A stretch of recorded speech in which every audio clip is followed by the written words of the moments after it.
Hey everyone, and welcome back for another deep dive. Yeah. Today we're going to be looking at making extra money. You know who couldn't use a little extra cash, right? Right. We've got some really cool insights from Fidelity, NerdWallet, and Ramsey Solutions, and hopefully by the end of this you'll know what side hustles really speak to you. And maybe you'll even find your next financial adventure. Yeah, it's amazing how many different options are out there these days. It's not just driving for like ride-sharing apps anymore. There are so many ways you can use skills that you already have, interests you already have, or even just stuff you have laying around to make some extra money. Okay, so let's jump right in with the world of online money making. This is something that's always interested me, working from home, all the freelance opportunities. And it's a booming market, and NerdWallet really highlighted computer security and writing and editing as fields that are really in demand right now. Okay. And it's funny because with the rise of AI... Yeah, I was going to say, I thought AI was taking away these jobs. But it sounds like it's actually... Right, well, companies need humans to double check that the AI is actually generating good content, engaging content, high quality content. Interesting. And do they mention how much these freelancers are making? Oh, yeah. NerdWallet says that some freelancers with these skills are making upwards of $100 an hour. Wow. Okay, that's pretty inspiring. What about those websites where you get paid to test out other websites? Yeah. I remember seeing ads for user testing. I always thought that was kind of interesting. Both NerdWallet and Ramsey Solutions say that that's a totally legitimate way to make a little bit of extra money. It's basically like being a digital critic. You're providing feedback on the design, functionality of different websites. Oh, that sounds fun. I have a lot of opinions about websites, so that could be right up my alley. What about those online survey sites? Are those worth the time? Those can be good. For beginners, NerdWallet and Ramsey Solutions both say that you probably shouldn't expect to get rich. Okay, so you're not going to be able to quit your day job doing online surveys. Right, and they're usually paid out in gift cards, not actual cash. Okay, so not the best option if you're looking. To make a significant amount of money, what do the sources say about all those bloggers and YouTubers? There are all these people making a living online these days. Yeah, it's definitely a really popular path right now. NerdWallet says that using affiliate links on a blog can be very lucrative. Okay, but Ramsey Solutions says building that loyal audience, that's going to take some time and effort. It does. It takes consistency. And it's not a get-rich-quick scheme. The same goes for like Instagram influencers. It's about cultivating a genuine following and not just chasing after trends. So patience and authenticity Yeah. are key no matter what online venture you choose. Yeah, you got to build a foundation. That takes time. Okay, so let's step away from the computer for a minute. Let's think about some offline ways to make some extra cash. Okay. Any suggestions for those of us who enjoy real-world interactions? Well, even some of these offline gigs still involve a bit of technology, especially apps like for finding clients and booking and things. But if you're an animal lover, dog walking and pet sitting can be surprisingly lucrative. Oh, I've heard about those apps like Rover and Wag. Those are popular. Yeah. What kind of earning potential are we talking about? Fidelity and NerdWallet both say that dog walkers can make around $25 per walk on average. Okay, so not bad. For spending time with some furry friends. I imagine there's some responsibilities involved though, right? Absolutely. Fidelity mentioned background checks, and you may even need pet insurance. Makes sense. It's good to remember that even the most enjoyable side hustles come with a level of responsibility. They do. While we're on the topic of side hustles, that involve getting out and about. What about the sharing economy, like renting out your car or even just a spare room? Oh, that's a great example. Yeah. Of thinking outside the box. Ramsey Solutions highlighted Airbnb as a way to potentially rent out a spare room for like $2,000 a month. Wow. Or even your car. Yeah. For over $10,000 a year. Yeah. Those are impressive figures. I never realized you could make that much, just renting out things you already own. Right. It makes you think about the possibilities. Hiding in plain sight? It does, but before you jump into that, Yeah. you got to do your research right. You do. Local regulations, insurance implications, platform fees, those can vary widely. Okay, good point. Better safe than sorry.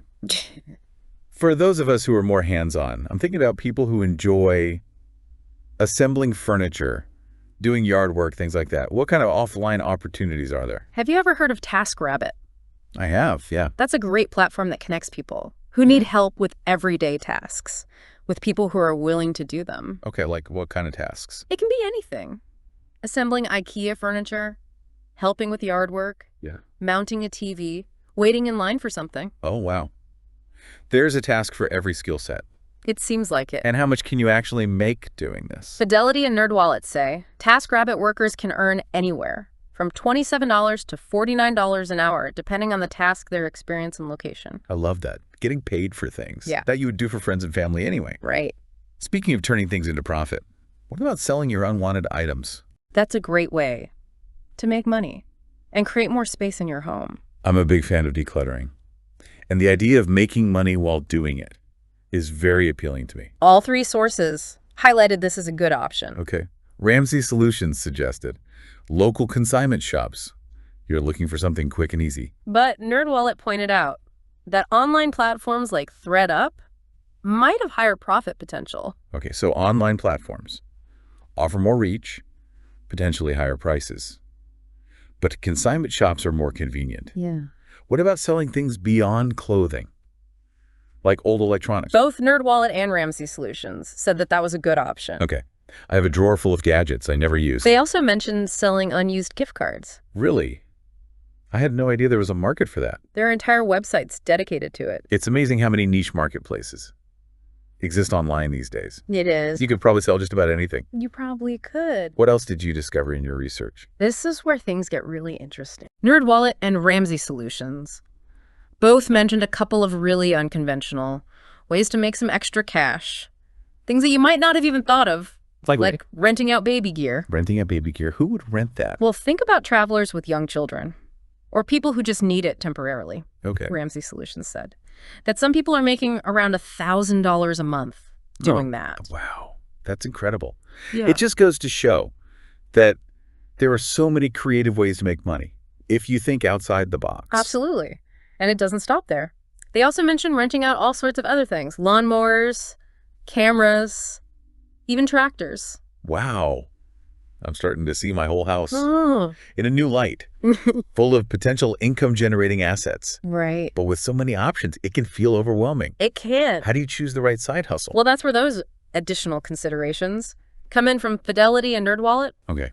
They remind us to look beyond just the potential earnings and consider the practicalities of each opportunity. For example, they emphasized the importance of factoring in taxes. Just like with a regular job, you'll owe income taxes on any money you make from a side hustle. That's right.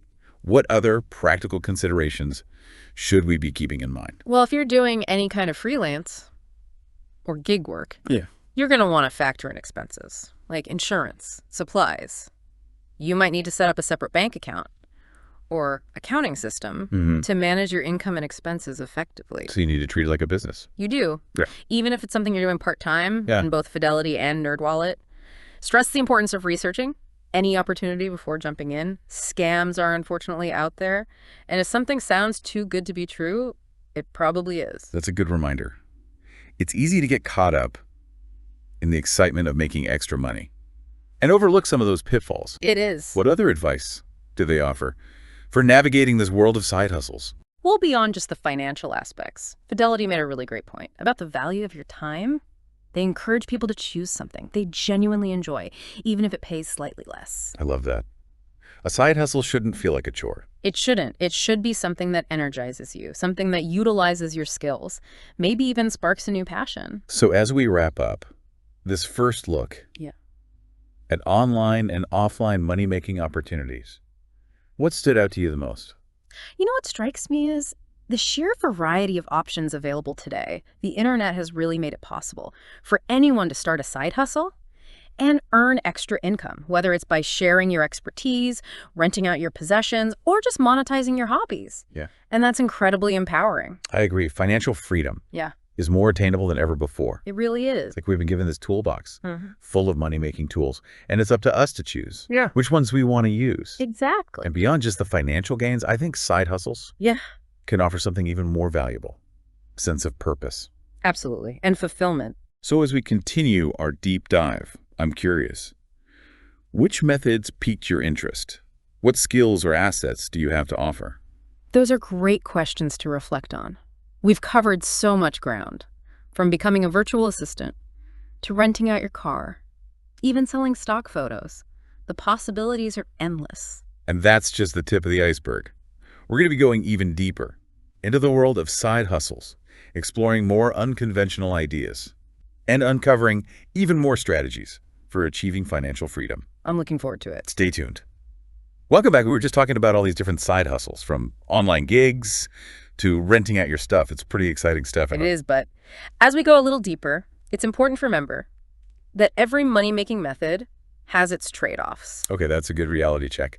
What kind of trade-offs should we be thinking about? Fidelity and NerdWallet both say it's important to factor in things like taxes, expenses, and insurance, depending on the gig. It's easy to get caught up in just thinking about how much you could make, but forgetting about these things. Right. Can really impact your bottom line. It can. So beyond the financial nuts and bolts, what other advice did the sources have to offer? They stress the importance of doing your research, avoiding scams. Okay. NerdWallet especially. Said if it sounds too good to be true, it probably is. Yeah, that's a good reminder. It's easy to get caught up in the excitement of it all. It is. So along with researching, it's important to think about your own strengths and interests, right? It is, Fidelity said.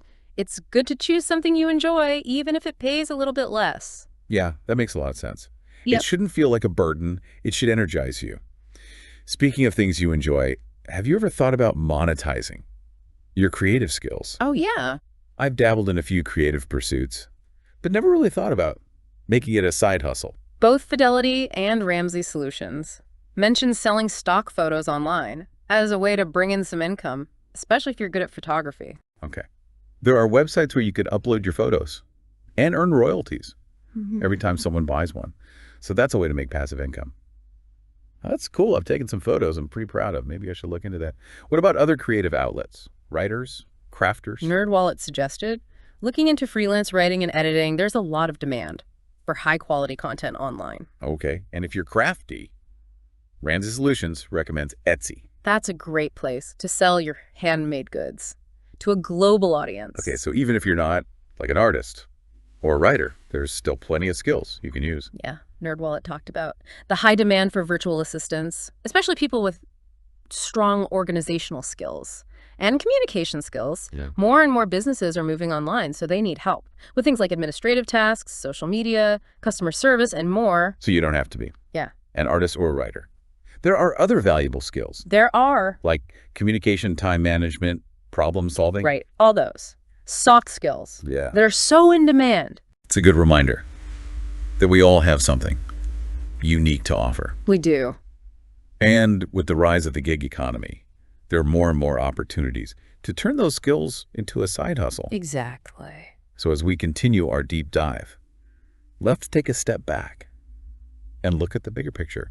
Why is there such a surge in side hustles these days? Well, I think a lot of things are contributing to it. For one thing, the internet has made it easier than ever to connect with clients, to market your services, manage your business online. Okay, so the internet has made it much more accessible. It has. Else. I think another big factor is that a lot of people are looking for more flexible work arrangements. They want to supplement their income or maybe create a better work-life balance.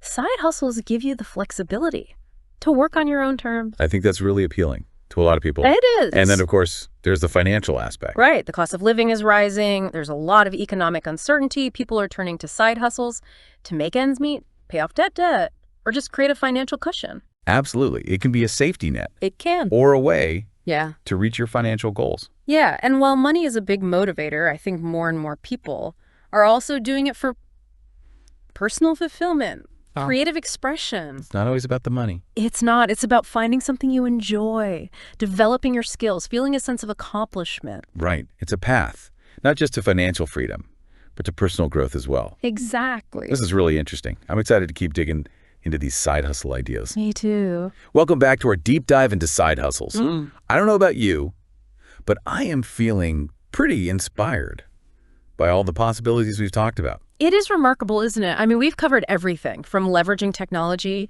tapping into your creative passions, to even renting out those dusty items in your attic. There's truly a side hustle out there for everyone. I completely agree. And as we wrap up this deep dive, I want to shift the focus to you, the listener. What resonated with you the most? Did anything spark your interest? Maybe even give you a new idea? That's the heart of it, isn't it? We've given you the information, the insights. But the real magic happens when you take that and connect it to your own unique skills, interests, and goals. Right. So as you reflect on everything we've discussed, ask yourself, what skills do you have that others might find valuable? What are you passionate about that you can monetize? Don't be afraid to think outside the box. I mean, remember that woman who was making $1,000 a month, Right. running out baby gear. Talk about ingenuity. That's amazing. Well, Here's another question for you. What small step could you take today to move closer to your financial goals? yeah, it doesn't have to be anything big. Maybe it's signing up for a freelance platform, doing some research on the local consignment shops, or just brainstorming a list of potential side hustle ideas. The important thing is to take action. I love that. It's all about taking those small steps that lead to big results. And hey, if your first side hustle venture doesn't quite work out, don't get discouraged. Look at it as a learning experience. Keep exploring until you find the right fit. That's the beauty of it. There's no one-size-fits-all approach. Experiment, learn, and adapt until you find that perfect side hustle that really works for you. Okay, so as we wrap up this deep dive into the world of side hustles, I really encourage you to embrace the possibilities, take action, start creating that financial future that you really want. The power is in your hands. Take that first step. That's it for this episode of The Deep Dive. We hope you feel informed, inspired, and ready to go on your own side hustle adventure. Until next time, keep exploring, keep learning, and keep diving deep.